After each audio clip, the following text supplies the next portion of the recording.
LeBron James went on the Pat McAfee show and said this about Stephen A. Smith. He's like on a Taylor Swift tour run right now. Oh, yeah. Yeah, we're watching it. And even people from ESPN are agreeing with LeBron when he said that. And, of course, Stephen A. went on his own show to talk some more about LeBron. I didn't think that Pat McAfee disrespected me or did me wrong in any way. He did his job, and I got no problems with it. My issue is with LeBron James. And I just want to say for the record, LeBron James is full of it. And in this particular instance, as it pertains to his son, he is a liar. And he went on national television today, and he lied again. You see, when he approached me while I was sitting courtside at that game against the New York Knicks, when he rolled up on me, I didn't know he was going to roll up on me.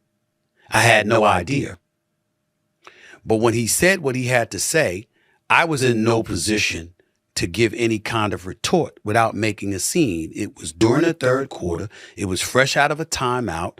It was him walking to the basketball court. It was on national television. The cameras were rolling. And had I done something, what do y'all want me to do? You want me to act? You want this to be a reincarnation of Chris Rock and Will Smith? And let me state for the record that while we bring up that, let me assure you it wouldn't have gone down like that. I would have gotten my ass kicked.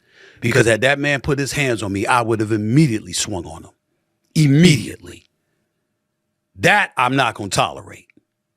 But I knew he wasn't going to do something like that. There was no fear in my mind about it. It was shock.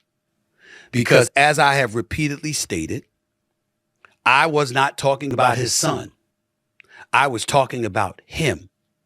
And whether it's the video that you saw him a couple of days later after that incident when he was talking to Richard Jefferson, my colleague at ESPN, before an ABC game in Boston when it got blown out that night by the Celtics, or in the aftermath of it, including Pat McAfee's show when he talked about me getting personal and taking it beyond basketball, I'm getting to a point where I'm getting very annoyed at people who cover the game of basketball, who cover professional sports, pundits out there, including him, his inner circle, his family members, and everybody else included. When are y'all going to ask him or hold him accountable for the truth?